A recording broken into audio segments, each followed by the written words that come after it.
Modul 1.4 Aksi Nyata Budaya Positif oleh Nur Ainun Nasution, calon guru penggerak Angkatan 7, dan fasilitator Ibu Elizabeth Lindawati Sigiro, SSMPSI, dan pembimbing praktik Bapak Dr. Randus Julpan Mazaini, MPD. Kegiatan aksi nyata yang saya lakukan pada modul 1.4 yang pertama yaitu membuat keyakinan kelas, dan yang kedua pengimbasan budaya positif di SDN 12 Rantau Selatan. Latar belakang: sekolah merupakan institusi pembentukan karakter siswa sesuai dengan filosofi Ki Hajar Dewantara, yaitu menuntun segala kodrat yang ada pada anak agar mereka mampu mencapai keselamatan dan kebahagiaan setinggi-tingginya sebagai manusia dan anggota masyarakat. Untuk mewujudkan itu, maka perlu penerapan budaya positif di sekolah dalam pembiasaan berperilaku baik sebagai pembentukan karakter. Maka, langkah yang saya buat adalah dengan membuat keyakinan sekolah atau kelas agar dapat membantu dalam pembentukan budaya disiplin positif di sekolah dan di kelas. Adapun tujuan aksi nyatanya yaitu yang pertama, membangun hubungan positif antara guru dengan murid. Kedua, membantu proses belajar mengajar sehingga lebih mudah dan tidak menekan murid. Yang ketiga, membiasakan murid dalam penerapan budaya positif sehingga dapat membentuk karakter yang baik dan memiliki budi pekerti sesuai profil pelajar Pancasila. Tolak ukur, yaitu yang pertama, guru dan murid saling menyayangi dan menghormati. Yang kedua, guru dan murid saling peduli. Dan yang ketiga, murid menjadi aktif dan semangat belajar. Lini masa tindakan. Yang pertama, mengajukan gagasan atau ide kepada kepala sekolah. Kemudian yang kedua, diskusi mengenai langkah konkret yang akan diambil. Yang ketiga, menentukan jadwal koordinasi dengan guru-guru yang didampingi oleh kepala sekolah dalam hal mensosialisasikan penerapan budaya positif. Dan yang keempat, membuat keyakinan kelas untuk mewujudkan kelas impian. Dan yang kelima, mendesain keyakinan kelas. Dukungan yang dibutuhkan. Nah, yang pertama, kepala sekolah dan rekan sejawat. Yang kedua, orang tua wali murid sebagai pendamping peserta didik dalam pembiasaan budaya positif. Yang ketiga, komite sekolah. Dan yang keempat, lingkungan masyarakat.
dan selamat pagi Bapak Ibu.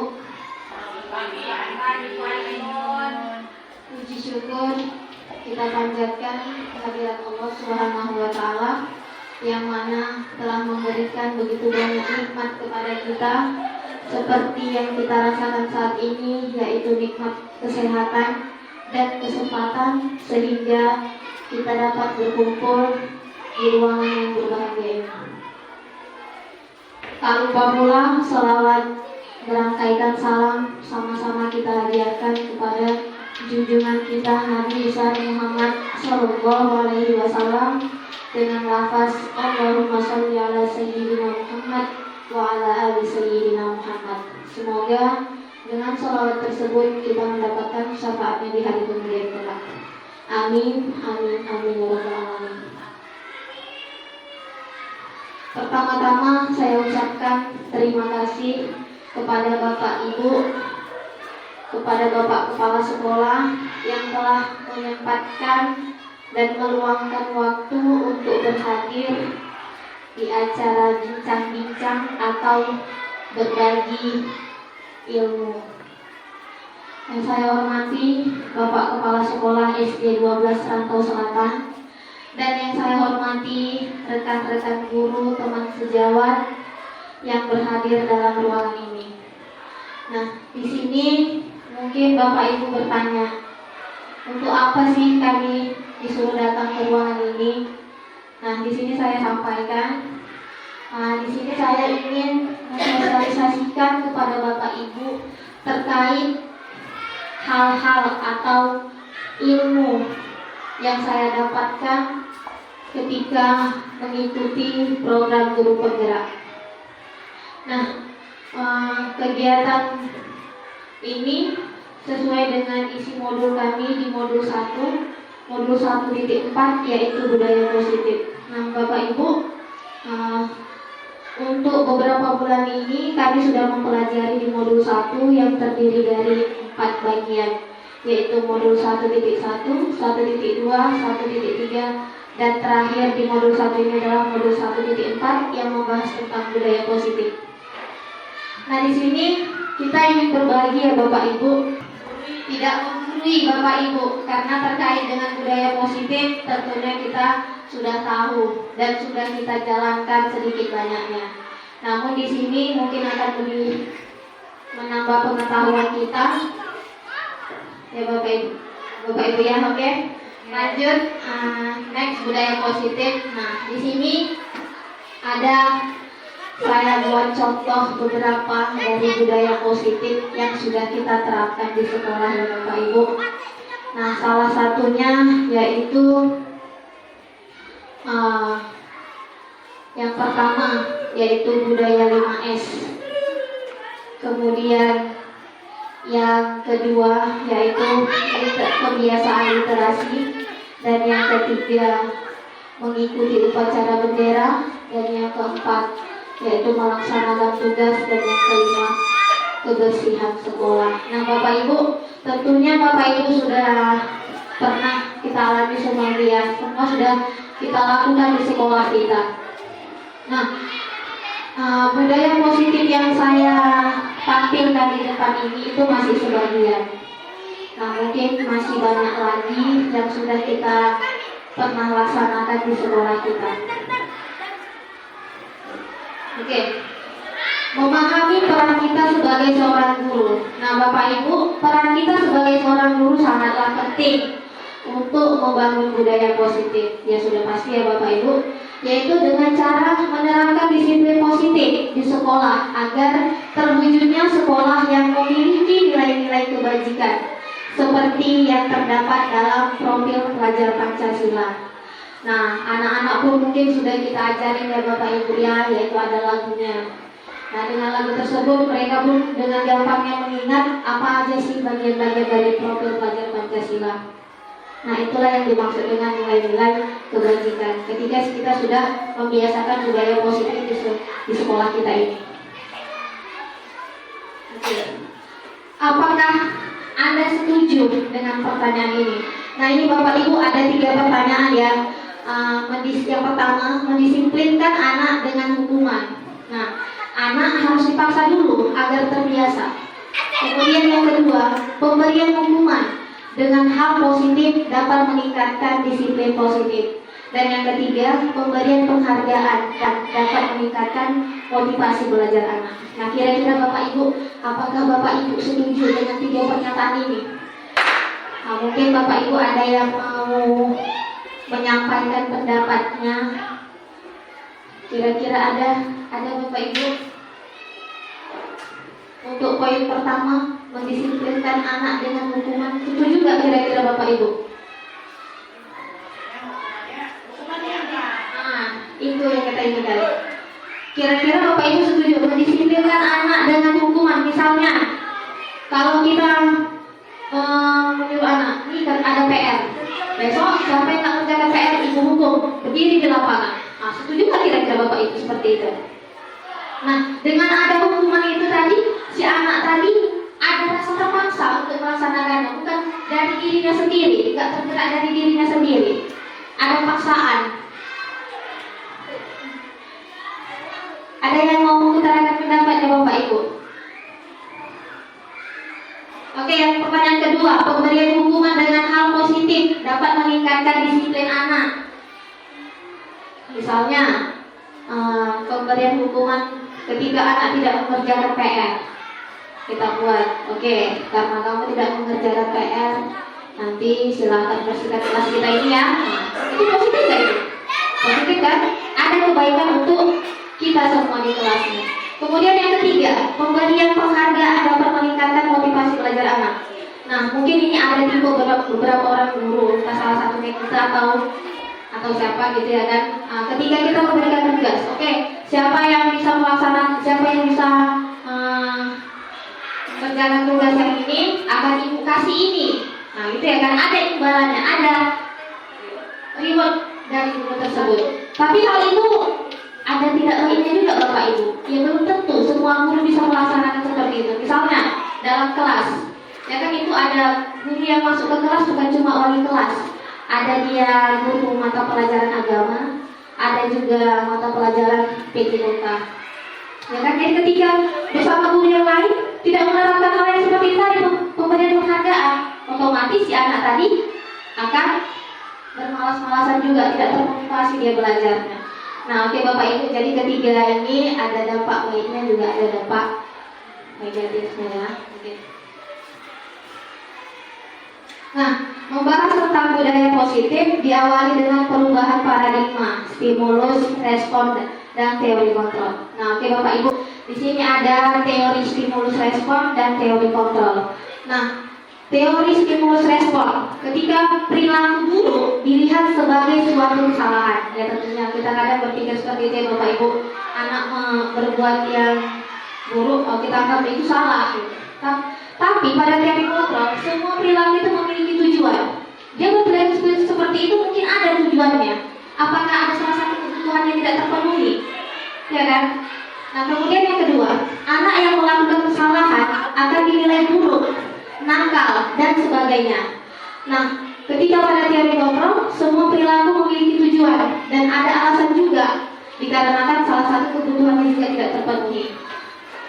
Untuk yang ketiga, seseorang bisa mengontrol saya, sedangkan pada teori kontrol hanya saya atau hanya Anda yang bisa mengontrol diri Anda sendiri. Oke, pada eksplorasi konsep kami disuruh mengepal tangan kami. Dalam kepala itu tadi ada benda yang harus kami pertahankan. Udah, ketika ada seseorang yang ingin membuka kepala tangan kami ini untuk mengambil sesuatu yang tadi, nah di situ diharapkan kita dapat mempertahankan hal yang sudah kita pegang. Nah, berarti kontrol itu ada pada diri kita. Apakah mau kita buka dengan cuma begitu saja tanpa memikirkan ini harus dipertahankan, ya seperti itu ya Bapak Ibu. Nah itu kembali pada kita sendiri yang mengontrol diri kita. Kemudian yang keempat, pemaksaan ada pada saat rujukan gagal, sedangkan pada teori kontrol, kolaborasi dan konsensus menciptakan pilihan-pilihan baru. Nah, pemaksaan ada pada saat rujukan gagal ini kayaknya sering juga kita alami Bapak Ibu, ketika kegiatan di luar kelas juga seperti ini maksudnya. Ketika sudah kita membujuk anak itu tadi, ternyata bujukan itu gagal, ya kan? Timbul dengan sendirinya, mau kadang kita emosi atau geram gitu, ya kan? Ih, udah dipujuk, udah ini, tapi nggak mau juga, nggak ini juga, nggak berani juga untuk tampil ke depan. Nah, itulah yang dikatakan pemaksaan ada pada saat bujukan gagal. Nah, namun pada teori kontrolnya, kolaborasi itu menciptakan pilihan-pilihan baru. Kita kasih dia pilihan, ya kan? Kita berkolaborasi sama dia. Nah, kalau kamu seperti ini, kalau kamu berani tampil ke depan, maka kamu akan menjadi orang yang sukses nantinya, atau kamu akan bisa nantinya untuk memahami semua pembelajaran ini. Dengan catatan kamu tidak pernah ragu untuk menampilkan semua kemampuan. Seperti itu ya Bapak Ibu ya. Oke, masuk disiplin positif. Sebelum masuk pembahasan disiplin positif, kira-kira Bapak Ibu ada nggak yang tahu apa itu disiplin? Ada yang ingin mengutarakan pendapatnya? Disiplin itu seperti ini, Bu.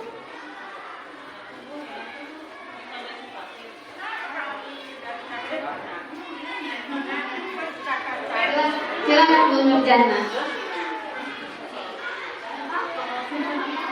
Iya, ini pendapat. Disiplin itu apa sih? Disiplin itu menjaga ketertiban.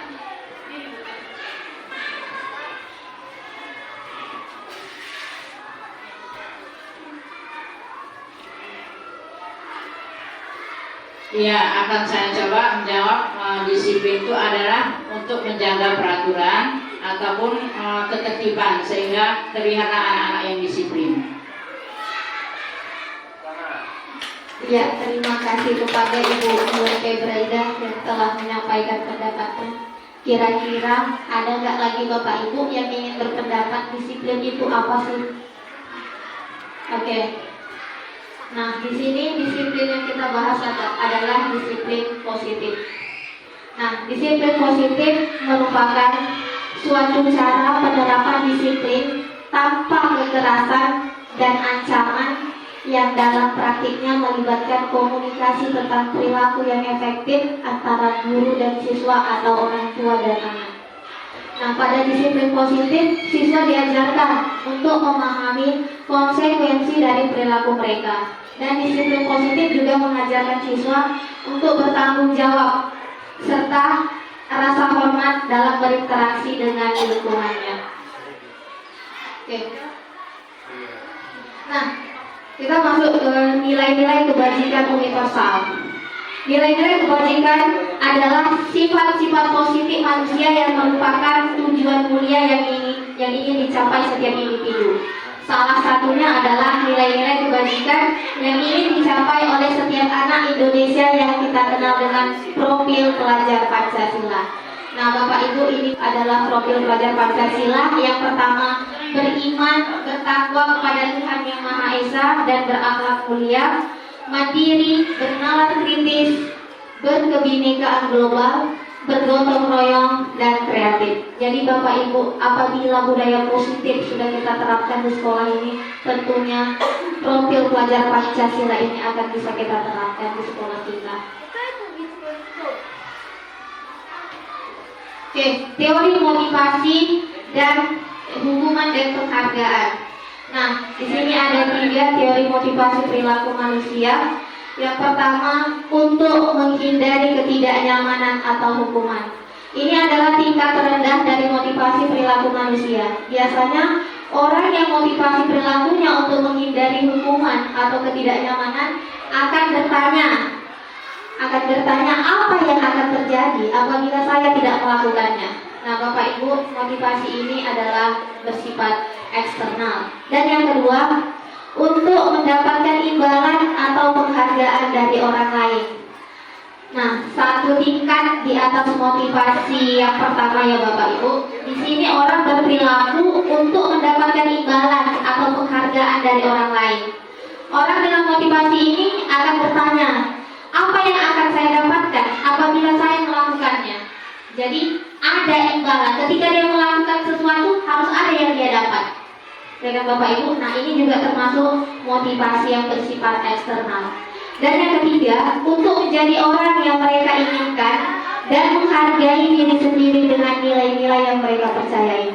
Nah orang dengan motivasi ini akan bertanya, akan menjadi orang seperti apa bila saya melakukannya? Mereka melakukan sesuatu karena nilai-nilai yang mereka yakini dan hargai.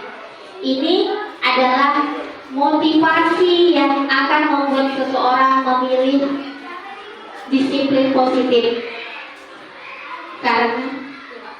Karena motivasi perilakunya bersifat internal, bukan eksternal. Jadi ada muncul dari dalam dirinya sendiri ya Bapak Ibu, bukan karena ada sesuatu atau mengharapkan imbalan atau karena takut hukuman, bukan ya. Oke, selanjutnya hukuman, konsekuensi dan restitusi. Nah, hukuman ini mungkin kita semua sudah mengetahui ya Bapak Ibu. Hukuman ini bersifat tidak terencana, tiba-tiba. Jadi begitu anak melakukan kesalahan, yaudah silakan berdiri di sana. Tiba-tiba jadi anak itu nggak tahu. Ketika dia melakukan kesalahan ini, nggak tahu dia hukuman ini yang akan dia dapat, ya kan? Nah, anak atau murid tidak tahu apa yang akan terjadi dan tidak dilibatkan. Hukuman bersifat satu arah dari pihak guru yang memberikan, dan murid hanya menerima suatu hukuman tanpa melalui suatu kesepakatan. Nah, berbeda dengan konsekuensi. Kalau konsekuensi sudah ada pemberitahuan sebelumnya. Kalau kamu berbuat seperti ini, hal ini yang akan kamu dapatkan. Seperti itu. Nah, untuk restitusi, proses menciptakan kondisi bagi murid untuk memperbaiki kesalahan, sehingga mereka bisa kembali pada kelompok mereka dengan karakter yang lebih kuat. Restitusi juga merupakan proses kolaboratif yang mengajarkan murid untuk mencari solusi dari masalah mereka dan membantu murid berpikir tentang orang seperti apa yang mereka inginkan dan bagaimana mereka harus memperlakukan orang lain. Nah ini Bapak Ibu, ini cukup bagus ya kalau restitusi ya dibanding dengan hukuman dan konsekuensi. Jadi pada proses restitusi ini si anak berpikir, ya kan, jadi apa yang dia mau jadi apa kalau dia buat seperti ini. Jadi itu ada kesadaran tersendiri dari dalam dirinya. Oke. Nah, masuk kita kepada keyakinan kelas. Nah, mengapa keyakinan kelas? Mengapa tidak peraturan kelas saja? Oke, untuk mendukung motivasi intrinsik, kembali ke nilai-nilai keyakinan yang lebih menggerakkan seseorang dibandingkan mengikuti serangkaian peraturan saja. Peraturan itu erat hubungannya dengan hukuman dan konsekuensi, sedang keyakinan hubungannya mengarah kepada restitusi diri. Oke Bapak Ibu, ini adalah contoh keyakinan kelas. Nah mungkin bisa kita praktikkan ya di kelas kita masing-masing. Dan saya juga sudah membuatnya bersama anak didik saya, yaitu seperti yang tercontoh di depan ya, yang sudah ditempel. Nah, kalau dia untuk membuat keyakinan kelas ini ya Bapak Ibu, kita coba hindari kata-kata negatif. Nah, kata-kata negatif, apa itu contohnya kata-kata negatif? Misalnya, tidak boleh ini, dilarang ini. Nah itu biasanya itu terkait pada peraturan, ya kan? Ketika seseorang melanggar peraturan, ada nanti konsekuensi yang dia dapat. Nah, untuk contoh keyakinan kelas ini kita menggunakan kata yang positif. Nah, di situ ada tertera misalnya kalimat negatifnya, dilarang mengganggu orang lain. Nah, untuk kalimat positifnya, setiap siswa harus bertanggung jawab, ya kan? Kalau misalnya di kelas. Nah, supaya teman-temannya tidak terganggu, dia harus bertanggung jawab. Bertanggung jawab dalam hal apa? Menjaga ketertiban di dalam kelas, ya Bapak Ibu ya. Jadi siang ini tadi dengan kalimat segitu singkat bisa berarti untuk beberapa makna, ya kan? Bukan hanya ketertiban dalam kelas, tapi kebersihan juga, ya kan? Kenyamanan juga. Bagaimana siswa kita bertanggung jawab? Oke, selanjutnya dilarang melakukan kekerasan. Itu kalimat negatifnya ya Bapak Ibu dengan kata dilarang. Untuk kalimat positifnya, setiap siswa harus saling menghormati dan menghargai. Nah, kadang ada anak kita ya Bapak Ibu nggak boleh disenggol. Disenggol dia ngamuk, jadi dia mukul, ya kan? Sementara temannya tadi tidak sengaja nyenggol dia. Nah, untuk kalimat positifnya kita buat setiap siswa harus saling menghormati dan menghargai. Jadi kalau dia sudah menerapkan keyakinan kelas itu tadi, tentunya di kelas itu akan saling menyayangi, ya kan? Oke. Bu, warnanya lagi. Oke, Bu. Kira-kira apa pertanyaannya, Bu? Yang mengenai hukuman tadi. Oke. Karena saya tertarik dengan restitusi apa? Nah, restitusi itu, nah saya potong ya, Dok, ya, Bu. Itu nanti ada pembahasannya. Mungkin ya, cara menangani kita bagaimana ketika menangani siswa yang bermasalah. Itu tadi pada poin restitusi. Nah, 5 kebutuhan dasar manusia. Yang pertama itu bertahan hidup. Dan yang kedua, merasa diterima. Ketiga, kebebasan. Keempat, kesenangan. Yang kelima, penguasaan. Nah, untuk bertahan hidup, misalnya kesehatan. Ya, tentunya masing-masing siswa kita memiliki kebutuhan itu ya Bapak Ibu. Nah, selain itu juga rasa aman termasuk pada kebutuhan bertahan hidup juga. Nah, merasa diterima. Nah, kebutuhan ini memiliki keinginan untuk tetap terhubung dengan orang lain seperti teman, kelompok, dan orang lain. Sebagai guru, kita harus dapat menerima murid sesuai kodratnya karena mereka adalah manusia yang unik. Nah, kebebasan. Murid harus diberi kesempatan untuk membuat pilihan yang bertanggung jawab atas pilihan yang mereka ambil. Beri mereka kebebasan bukan berarti membiarkan mereka berbuat sesuka mereka, melainkan memberi mereka kesempatan akan pilihan. Yang keempat, kesenangan. Sebagai guru harus dengan sengaja memasukkan kegiatan yang menyenangkan dalam belajar karena mereka akan memiliki konsentrasi tinggi dengan pelajaran yang menyenangkan. Ya, mungkin beberapa dari kita mungkin sudah ada yang menerapkan ya Bapak Ibu, walaupun tidak sering, ya kan, dengan menggunakan kita buat yel-yel atau ice breaking, ya kan. Oke, yang kelima, penguasaan. Setiap murid memiliki kebutuhan untuk merasa kompeten, menjadi terampil, diakui pencapaiannya. Nah, hal ini juga sudah kita terapkan juga di sekolah kita. Oke, selanjutnya. Nah, 5 posisi kontrol. Nah, 5 posisi kontrol ini Bapak Ibu, kelima posisi ini mungkin salah satu dari atau keseluruhan pernah kita alami. Sebagai penghukum, pembuat rasa bersalah, teman, pemantau, dan yang kelima, manajer. Nah, kalau dia penghukum, seorang penghukum bisa menggunakan hukuman fisik maupun verbal. Nada suara tinggi, nah ini tanda ciri. Nah, ini anak-anak mungkin bisa merasa tersakiti ya Bapak Ibu ketika hal ini kita lakukan.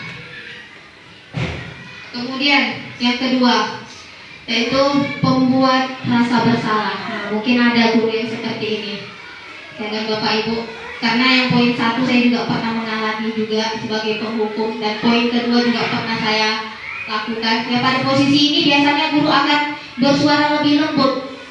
Pembuat rasa bersalah akan menggunakan keheningan yang membuat orang lain merasa tidak nyaman, bersalah atau rendah diri. Nah, nada suaranya memelas, halus, sedih. Bahasa tubuhnya merapat pada anak, ya kan?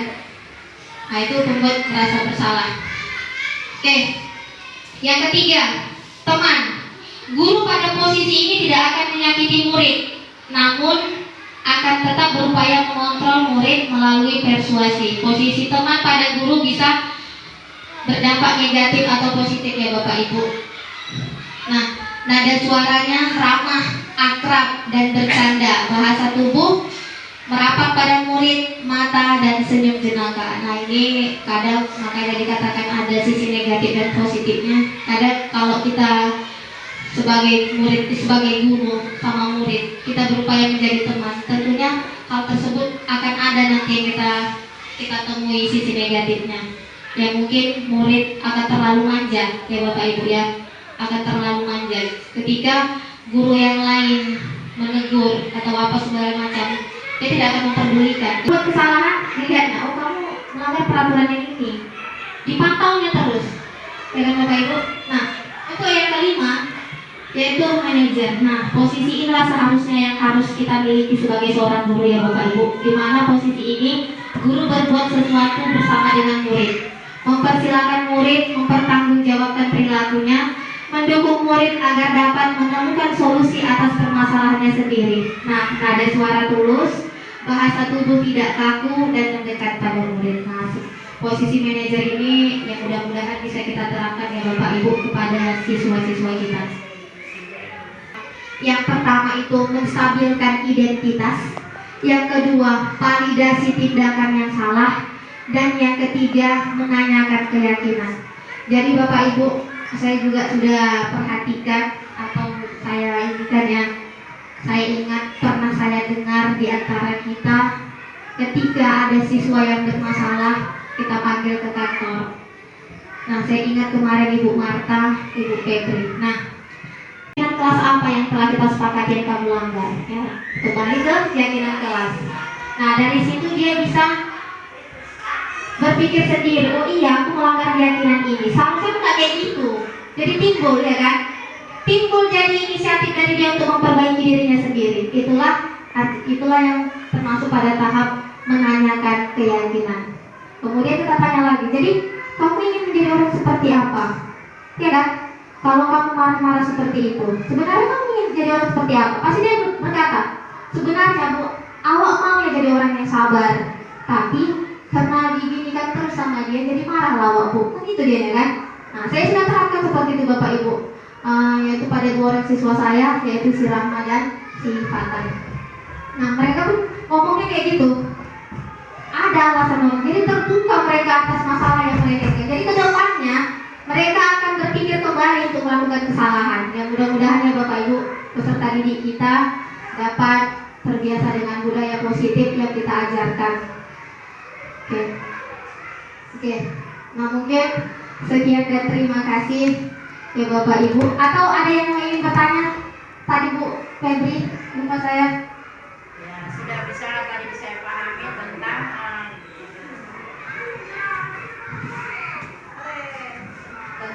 masalah restitusi tadi, restitusi ini. Jadi mungkin karena saya sudah paham, akan saya terapkan di dalam kelas saya. Terima kasih. Terima kasih buat Ibu Febri dan terima kasih saya juga buat Bapak Ibu yang sudah sudi meluangkan waktunya, dan semoga nantinya kita dapat menerapkan budaya positif di sekolah kita ini agar tercipta lingkungan yang nyaman dan terciptanya nilai-nilai kebajikan universal yang terdapat pada profil pelajar Pancasila. Jadi saya tutup pertemuan kita hari ini. Lebih dan di print nggak Bu? apa nih Pak? Apa yang print out? Tidak sombong Pak. Ya di print nggak Bu? Yang bisa pertanyaan di filenya. Oke, ya Bapak Ibu. Nanti saya kirimkan juga nanti bentuk videonya ke grup kita. Oke. Jadi demikian saya sudahi. Kepada Allah saya mohon ampun. Kepada rekan guru sekalian saya mohon maaf. Saya sudahi dengan wabillahi taufiq wal hidayah. Wassalamualaikum warahmatullahi wabarakatuh.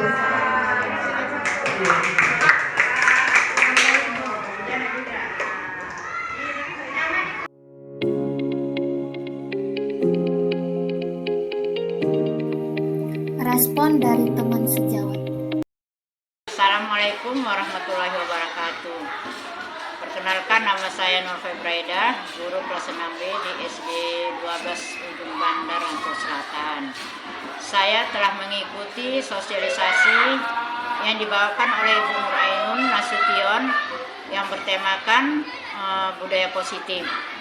Saya sangat tertarik dengan apa yang telah disampaikannya, yaitu tentang budaya positif, sehingga saya berusaha untuk menerapkannya di kelas saya, dan kami juga bersama-sama dengan teman di sekolah juga menerapkannya bersama-sama. Sekian dan terima kasih.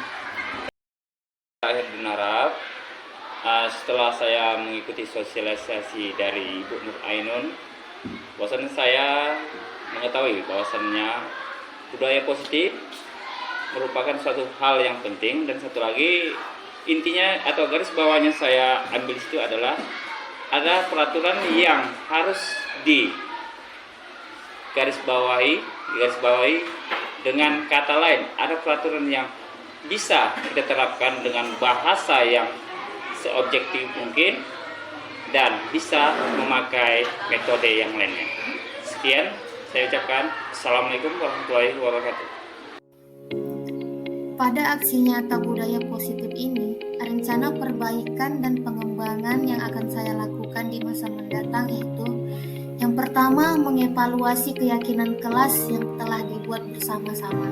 Yang kedua, menempatkan diri pada posisi kontrol manajer secara konsisten dan berkelanjutan. Yang ketiga, menerapkan segitiga restitusi pada masalah yang muncul.